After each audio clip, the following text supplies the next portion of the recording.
Simple travelling life కావాలి. నాకు sleepless nights వద్దు.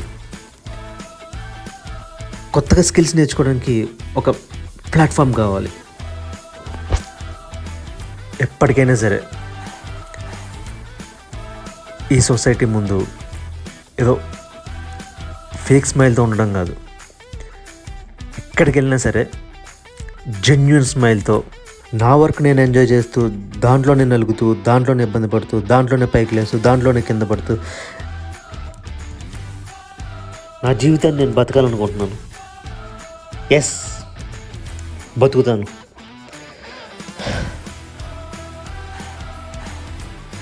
ఇన్ని రోజులు నేను వేస్ట్ చేసిన టైంకి నేను సమాధానం చెప్పలేకపోవచ్చు, కానీ ఇక మీద నేను బతకబోయే బతుకి మాత్రం సమాధానం దొరుకుద్ది.